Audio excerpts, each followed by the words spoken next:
নমস্কার, আমি ডাক্তার দিবাকর দাস, একজন হোমিওপ্যাথিক চিকিৎসক। আজকে আমি অটিজম আক্রান্ত শিশুদের চিকিৎসায় হোমিওপ্যাথির ভূমিকা নিয়ে আলোচনা করতে আপনাদের সামনে হাজির হয়েছি। আলোচনার শুরুতেই অটিজম আক্রান্ত একটি শিশুর পিতামাতার মনের অবস্থা কেমন হতে পারে একটু দেখি।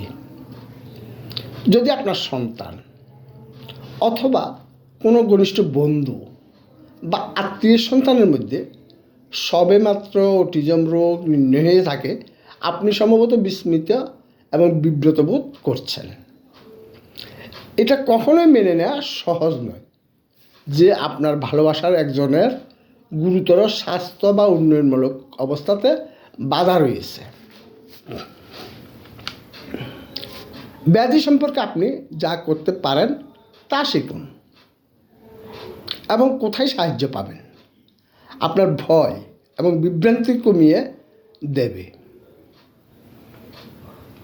বিজ্ঞানীরা এখনও পর্যন্ত অটিজমের সঠিক কারণ খুঁজে পায়নি এবং অটিজমের কোনো জাদুকরী চিকিৎসা নাই। অটিজম যেহেতু স্নায়বিক বুদ্ধিবৃত্তির বিকারজনিত সমস্যা, তাই হোমিওপ্যাথিক চিকিৎসায় বুদ্ধিবৃত্তিক ক্ষমতার উপর ভিত্তি করে প্রয়োজনীয় লক্ষণ সাদৃশ্যে অটিজম সারিয়ে তোলা সম্ভব। অটিজমে আক্রান্ত শিশুদের সহায়তা খুঁজতে অভিজ্ঞ হোমিওপ্যাথিক চিকিৎসকের কাছে আপনার অটিস্টিক সন্তানের লক্ষণসমূহ নিয়ে আলোচনার মাধ্যমে অটিজম সারিয়ে তুলতে মা বাবার ভূমিকা মুখ্য। অটিজম আক্রান্ত শিশুদের কীভাবে শনাক্ত করা যায়? অটিজম হলো একটি উন্নয়নমূলক ব্যাধি যা শৈশবে দেখা দেয়। অটিজম স্পেকট্রাম ডিসঅর্ডার নামে পরিচিত ব্যাধিগুলির একটি সম্পর্কিত লক্ষণের সবচেয়ে সাধারণ অবস্থা, যাকে ASDও বলা হয়। অন্যান্য অটিজম স্পেকট্রাম ডিসঅর্ডারগুলির মধ্যে রয়েছে অ্যাসপারজার সিনড্রোম এবং ব্যাপক উন্নয়নমূলক ব্যাধি বা PDD। অটিজম এবং অন্যান্য অটিজম স্পেকট্রাম ডিসঅর্ডার নির্ণয় করা কঠিন হতে পারে, কারণ লক্ষণ এবং দুর্বলতার মাত্রা হালকা থেকে গুরুতর পর্যন্ত প্রতিটি শিশুর জন্য আলাদা আলাদা। গুরুতর ক্ষেত্রে একটি অটিস্টিক শিশু কখনোই কথা বলতে বা চোখের যোগাযোগ করতে শিখতে পারে না, কিন্তু অটিজম বা অন্যান্য অটিজম স্পেকট্রাম ডিসঅর্ডারে আক্রান্ত অনেক শিশুই অপেক্ষাকৃত স্বাভাবিক জীবনযাপন করতে সক্ষম। অটিজমে আক্রান্ত শিশুদের লক্ষণ ও উপসর্গ। সাধারণত একটি শিশুর বয়স 3 বছর হওয়ার আগেই অটিজম দেখা দেয়। অটিজমের কিছু লক্ষণ 10 থেকে 12 মাসের প্রথম দিকে এবং অবশ্যই 18 মাসের মধ্যে স্পষ্ট হতে পারে। ব্যাপকভাবে পরিবর্তিত অটিজমে আক্রান্ত শিশুদের লক্ষণ ও উপসর্গ সাধারণত অন্তর্ভুক্ত করে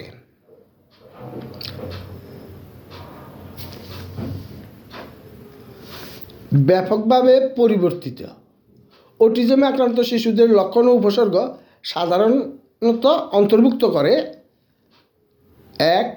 প্রতিবন্ধী যোগাযোগ দক্ষতা। 2. চোখের যোগাযোগ করতে অসুবিধা। 3. পুনরাবৃত্তিমূলক আচরণ এবং ক্রিয়াকলাপ, যেমন হাত ঝাঁকানো, মাথা ঠেকানো বা কোনো বস্তুকে বারবার ঘুরিয়ে দেয়া।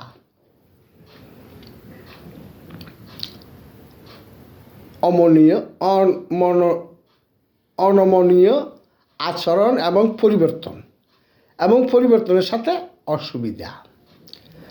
আগ্রহ এবং কার্যকলাপের সংকীর্ণ পরিসর। অটিজমের কারণ কী? ঠিক কী কারণে অটিজম হয় তা বিশেষজ্ঞরা জানেন না।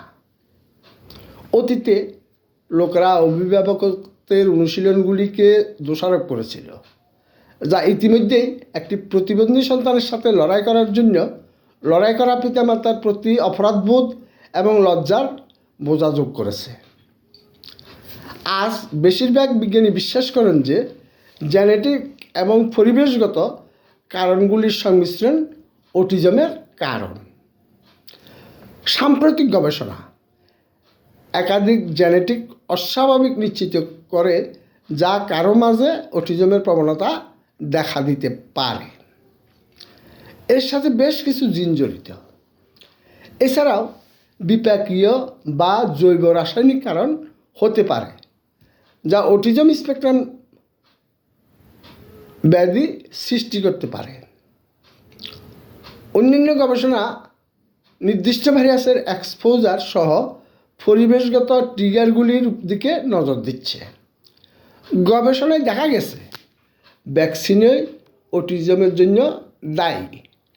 আবার বেশ কিছু বিস্তৃত গবেষণা ভ্যাকসিন এবং এএসডি এর মতো কথিত যোগসূত্রকে সম্পূর্ণভাবে অস্বীকার করেছে। গত এক দশকে মার্কিন যুক্তরাষ্ট্রে এবং সারা বিশ্বে অটিজমের নির্ণয়ের ক্ষেত্রে নাটকীয়ভাবে বৃদ্ধি পেয়েছে। বিশেষজ্ঞরা জানেন না যে এই ব্যাধিটি আসলে বেড়ে চলেছে, বা ডাক্তাররা এটি আরও কার্যকরভাবে নির্ণয় করছেন কিনা।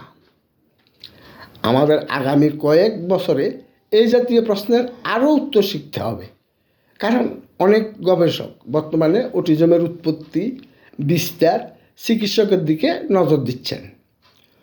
অটিজম শিশুদের জন্য চিকিৎসা। শিশু বিকাশ বিশেষজ্ঞরা সম্মত হন যে অটিজমে আক্রান্ত শিশুর যত তাড়াতাড়ি সম্ভব রোগ নির্ণয়ের পরে চিকিৎসা করা উচিত।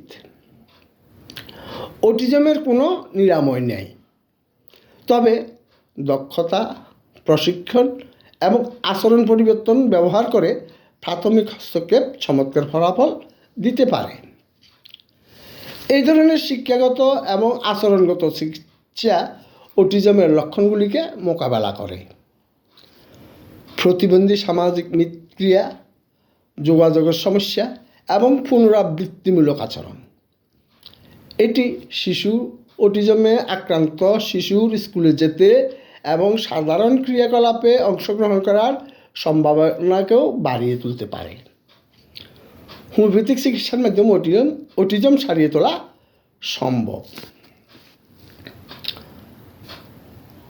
অটিস্টিক শিশুদের আদর্শভাবে হোমিওপ্যাথিতে প্রাথমিকভাবে 3টি কারণে চিকিৎসা করা উচিত। 1. প্রচলিত চিকিৎসা, যা সাধারণত মানসিক ঔষধের সমন্বয়ে গঠিত। শুধুমাত্র অটিস্টিক শিশুকে চিকিৎসা সেবা দেওয়া হচ্ছে দাবি করার জন্য এই অগত্যা তাকে নিরাময় করার জন্য নয়।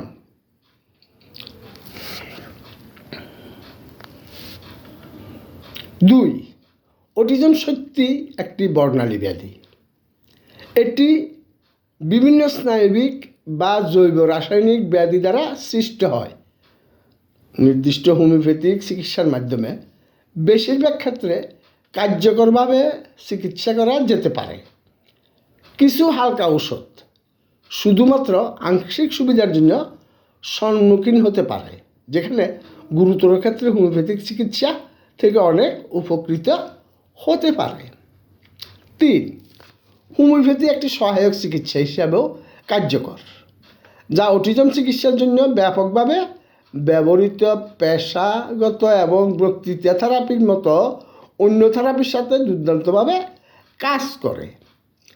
এছাড়াও সেন্সরি ইন্টিগ্রেশন থেরাপির সুবিধা, যা অটিস্টিক বাচ্চাদের মধ্যে সংবেদনশীল সমস্যা চিকিৎসা করতে চায়, উপযুক্ত হোমিওপ্যাথিক ওষুধের ক্রিয়া দ্বারা প্রসারিত হয়।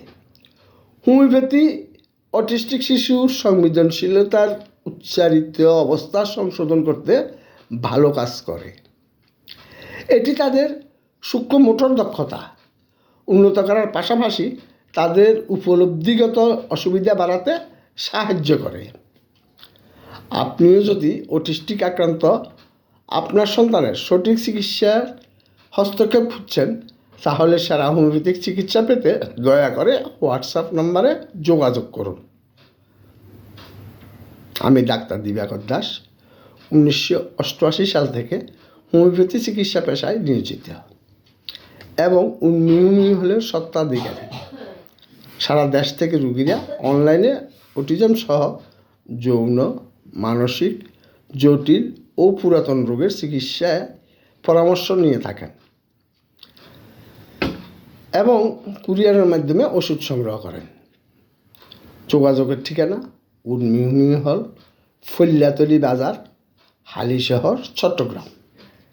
মোবাইল 018133330373। এই ভিডিওটি যদি হোমিওপ্যাথিক চিকিৎসার মাধ্যমে অটিজম সারিয়ে তুলতে সহায়ক ভূমিকা রাখে তাহলে চ্যানেলটি সাবস্ক্রাইব করে লাইক কমেন্টস করুন। ধন্যবাদ।